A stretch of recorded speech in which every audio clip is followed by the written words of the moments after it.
Hey, how's it going? My name's Ryan. Wanted to make a video today about fire season, which is kind of funny because I'm in an atmospheric river right now in Southern California.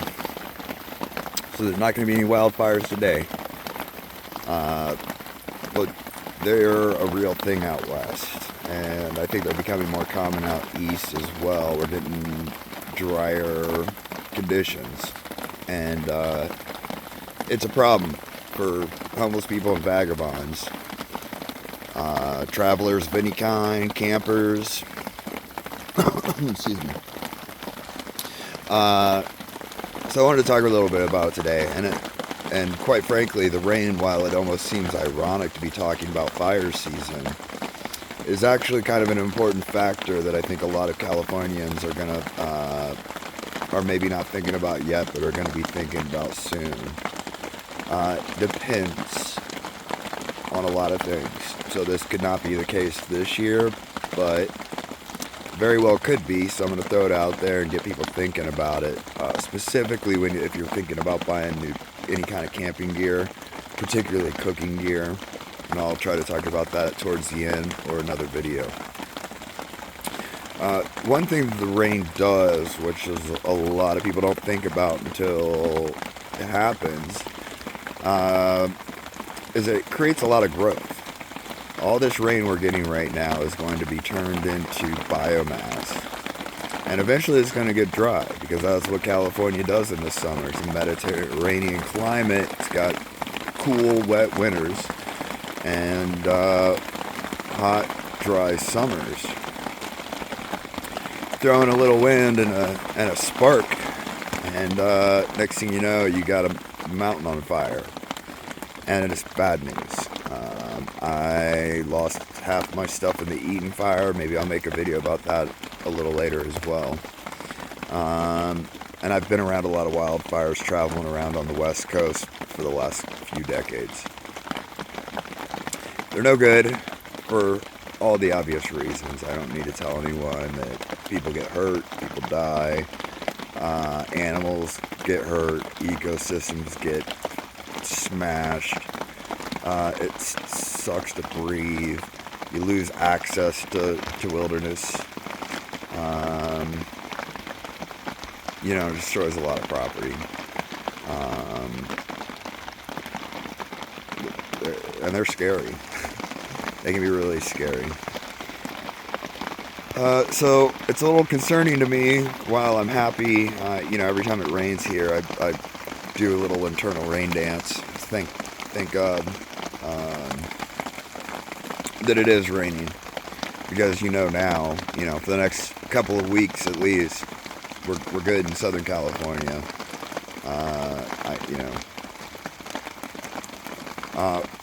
But this is everything's gonna grow, especially all the grasses and all the things that make the dry fire material.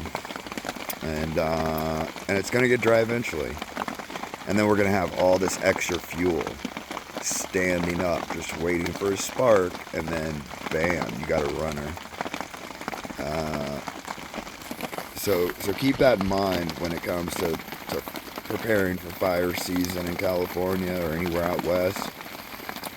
It could be a bad one because of all this rain that we're getting. Because California is so wet right now, there's no drought on the western states drought map.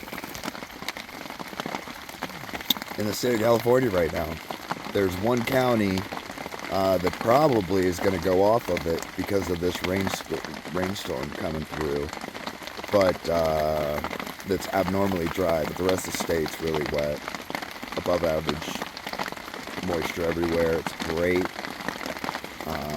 It's good to see, but again, it's temporary. And if it all dries out, if all the moisture gets out of the plants and the trees get dry and leaves dry up, it just takes a spark. And so you be conscious of that when you're deciding if you're going to do any plant removal around your house, what you're going to mow and clear out. You're going to have to clear all this stuff out if you want to have a safe structure. So as far as this relates to people camping and homeless, wood fires are no-nos in the West. Once it gets dry, and particularly during high fire danger times, if it's windy, if it's dry, you just shouldn't have fires. I carry a wood fire stove. I have for probably over a decade. I have a collapsing titanium wood stove from Varga. I haven't used it in a couple of years. Not even once. There's been times where I could have. I could right now. But I don't. I use one of these. And this is just a screw-on fuel canister stove. I got this one at, I think, Big 5 for like $25. It's a stand sport. It works just fine. You can get these fuel canisters at most sporting goods stores. REI, Big 5, Dick's, Sportsman's Warehouse probably, Cabela's, I'm sure. You can't get these everywhere though. It's kind of, that's the one downside, is you got to be kind of like in a urbanish. You know, you got to be in a city. You can't just be in like some little town in the mountains and find those gas canisters. But that's a really safe way to cook. Even better, I know at REI they have them. I would assume at some of the other stores. There's a little folding plastic thing that goes on the bottom of those gas canisters that has further spread out legs that makes it even more stable. And now these aren't fireproof. You can knock it over and start a fire. That's the only way you can start a fire with one of them. So you still have to be careful, particularly if it's dry. And there comes a point when there's extreme fire danger and they start putting out like a no burn. You know, it gets to the point where you're not allowed to smoke cigarettes and you're not allowed to spark anything. And these aren't allowed either. At that point, you're going to have to use a solar stove or solar oven or whatever they call them. Or just eat prepackaged stuff, canned food, stuff like that. It is not worth it on any level to have a fire when there's fire danger, especially when it's high. You don't have the right to endanger other people's lives. You don't have the right to burn down an entire forest because you want to heat up your can of Denny's Moore beef stew. Shut up and just suck it up and eat it cold. You know, we can't live in a society where we don't think about the consequences of our actions and the effects it has on other people. That's not fair, it's not righteous, it's not moral, it's not ethical, and it can cause you a lot of legal problems. But it also causes a lot of problems, particularly if you're homeless and there's people cooking on fires or cooking inappropriately. There's a lot of different things, like alcohol stoves are pretty dangerous.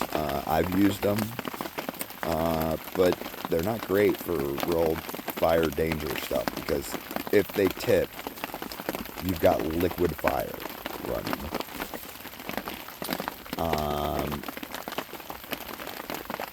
You know, you just can't scoop it back up or flip over your canister. It's boom.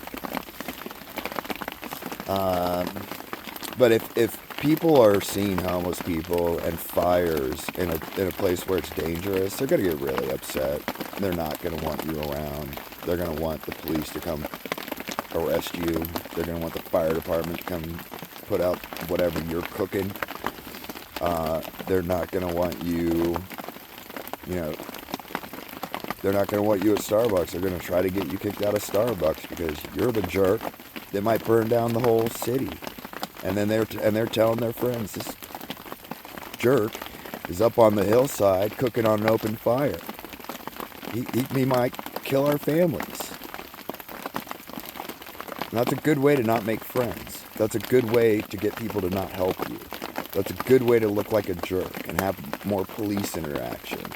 Possibly get a prison sentence. Possibly have to live with the knowledge of what you've done. For what? I've never... I one time had to cook in a dangerous situation, and I literally walked into the middle of a river in Northern California and made an island out of rocks and cooked on an island of rocks in the middle of a river because it was the only way I felt safe doing it, and I had to eat. But I made a safe way before I did.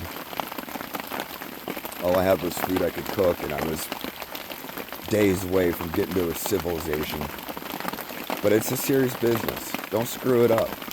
Be careful. Fires suck. Wildfires suck. Out of control fires are bad. Thanks for tuning in. Hit all the buttons. I appreciate you. God bless. God bless America. Thank you.